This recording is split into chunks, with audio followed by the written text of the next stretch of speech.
Friends मु आज आपण मान संगे जो रेसिपीटी शेयर करी ना आपको बनईकी खाई सारा पर आपण समोसा कचौड़ी पकोड़ी सब खाइबा भूली जिबे।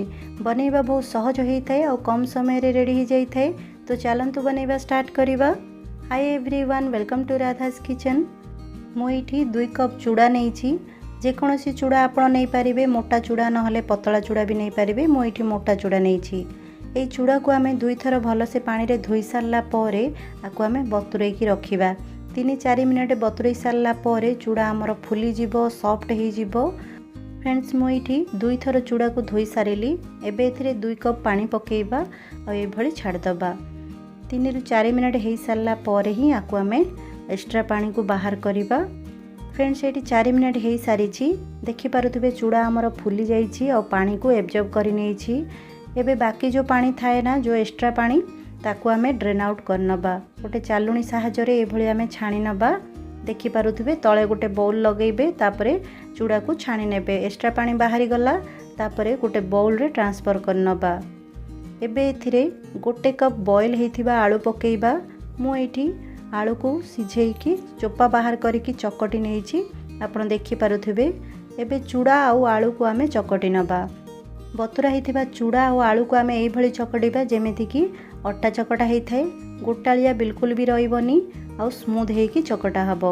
एबे एथिरे 2 चम्मच छोट कटा होता कंचा लंका, 1 चम्मच ग्रेट होता अदा, आधा कप आम पकेबा छोट कटा होता पियाज, आधा कप टमाटो पकेबा छोट छोट काटिकी, किसी धनिया पत्र को छोट छोट काटिकी पकेबा। 1 कप ब्रेड क्रम्स पकेबा, माने ब्रेड रो गुंड पकेबा। 2 चम्मच पकेबा चीना बादाम गुंड, भाजिकी चीना बादाम को मु गुंड करी नहीं थी। 1/2 चम्मच लंका गुंड, 1/2 चम्मच जीरा और 1 चम्मच आम चाट मसाला पाउडर पकेबा। स्वाद अनुसार लुण पकेबा और ये सब को आम भलसे मिक्स करी नबा। जेमिति अटा चकटा होता है से भलिया को भलसे चकटी नबा। आपण चाहिले चाट मसाला जगार लेंबू रस भी पकई पारिबे 2 चम्मच, बढ़िया टेस्ट आसी थाए। देखि पारुथिबे अटा को मु चकटी नहीं। एबे गोटे छोट बाउल रे 2 चम्मच कॉर्नफ्लावर और 2 चम्मच मैदा पकेबा। आधा कप पानी पकेकी आर गोटे पतला घोल तैयारी करिबा। जदि आपनक पाखरे मैदा न थाए ताहले कॉर्नफ्लावर रे भी घोल तैयारी करि पारिबे, नहले कॉर्नफ्लावर न थाए ताहले मैदा रे भी तैयारी करि पारिबे। देखि पारुथिबे एई भली पतला घोल हबा दरकार। ए घोल को आमे साइड रे रखिबा। एबे 2 हाथ रे अल्प अल्प तेल ग्रीस करि नबा, नहले अटा हाथ रे लागि जाई थाए। एई अटा रु आमे अल्प अल्प नेकी आर बॉल्स तैयारी करिबा। जेमिति बड़ साइज रो लिंबू थाए ना, से भली आकार रो आमे नेकी तैयारी करिबा। बेसी बड़ किंबा बेसी छोट साइज रो करिबेनी, मीडियम रखिबे, ताहले नास्ता हमर परफेक्ट तैयारी हबो। 2 हाथ रे गोला बनै सारला परे, माने गोल करि सारला परे आको ए भली चेप्टा करि नबा आ साइड साइड रो प्लेन करि नबा। देखि पारुथिबे बहुत सुंदर भाव रे हमर कटलेट तैयारी हेछि। आको कटलेट कहि थांती, माने चूड़ा कटलेट आको कहि थांती। आपण आको सिलिंडर आकार भी दे पारिबे, नहले ट्रेंगल आकार दे पारिबे, नहले 4 कोणिया बनै पारिबे। जेमिति आपण को पसंद से भली आकार दे पारिबे। देखिबा पई बहुत सुंदर लागि थाए आ खाइबा पई भी टेस्टी लागि थाए।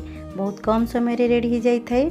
पिला माने एई जळखिया को खाइबा पई बहुत पसंद करि थांती। तो आपण एई भली जळखिया घरे जरूर तैयारी करंतु। बहुत सारा बनै के भली रखि सारला परे आर आगो प्रोसेस को हमें करिबा। मु एठी 2 कप ब्रेड क्रम्स नहीं। ये ब्रेड क्रम्स मु घरे तैयारी करी 5-6टी ब्रेड रो पीसेस को आपण ग्राइंडर जार रे पकेकी ग्राइंड करि नेबे, ताहाले ए भली ब्रेड क्रम्स तैयारी हे जिवो। बहुत सहज रे घरे तैयारी हे पारिबो। एबे आमे जो कटलेट तैयारी करिथिले, एई कटलेट को गोटे नहीं कि आमे स्लरी रे डिप करिबा।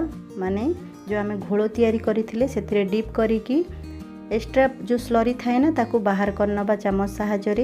तापरे ब्रेड क्रम्स ऊपर आमे कोट करनबा। देखि पारुथिबे एई भली भाव रे आमे तैयारी करिबा। मु आ गोटे बनेकी देखौची। प्रथमे स्लरी रे डिप करिबा, माने घोल रे डिप करिबा, तापरे ताकू बाहर करिकी आमे ब्रेड क्रम्स ऊपर कोट करिबा। ए भली करिबा द्वारा हमर नास्ता क्रिस्पी हेई थाए, क्रंची हेई थाए आ खाइबा पई भी टेस्टी लागि थाए। एई भली भाव रे सब नास्ता गुडी को रेडी करि नबा। एई नास्ता को आपण एई भली बनै किना एयर टाइट कंटेनर रे भरिकी फ्रीजर रे 7-8 दिन जाए रखी पारिबे और जेतळ मन हबो आपण फ्राई करिकी भी खाई पारिबे। देखि पारुथिबे ए भली बनै कि आपण रखी पारिबे। एबे आको आमे फ्राई करिबा। गैस उपरे कड़ाई रे मु तेल को गरम करी नहीं थिली। तेल भलसे गरम हो सारा पर गैस फ्लेम को आम मीडियम रे रखिबा और मीडियम फ्लेम रे कटलेट को फ्राई करिबा। बेसी हाई फ्लेम करबानी नहले कटलेट ऊपर जल्दी क्रिस्पी हो जिवो, लाल हो जिवो और भितरे कंचा रही जिवो। 2 मिनट हो सारा पर आको आम ओल्टई नबा आ ओल्टई पोल्टई आम 4 मिनट जाए आको फ्राई करिबा। गोल्डन ब्राउन कलर आसी जिवो आ क्रिस्पी हो जिवो ताहाले आको आम बाहर कर नबा।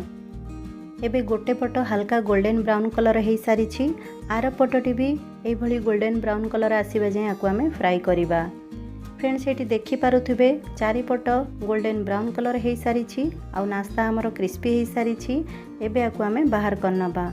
बहुत कम समय रे घर रे ही किछि जिनिस रे एई नास्ता तैयारी हो जाई थाए। फ्रेंड्स यही नियंतु सुपर टेस्टी क्रिस्पी मजेदार गरमा गरम चूड़ा कटलेट रेडी हो जाइछि। आपको देखिबा जतिकी भल लगी थाए ना खाइबा भी सेतिकी मजेदार होता है। बहुत कम समय रे रेडी हो जाई थाए। ऊपर क्रिस्पी भितरे सॉफ्ट बहुत ही स्वादिया होता है। पिला माने एई कटलेट को खाइबा बहुत ही पसंद करि थांती। तो फ्रेंड्स यही भली कटलेट जरूर तैयारी करंतु और एंजॉय करंतु। केमिति लागिले हमको कमेंट सेक्शन रे लिखिकी जणांतु। वीडियोटी भल लगिले लाइक शेयर जरूर करिवे और नुआ नुआ रेसिपीज देखिबा को हेले हमर चैनल को सब्सक्राइब करि नेबे।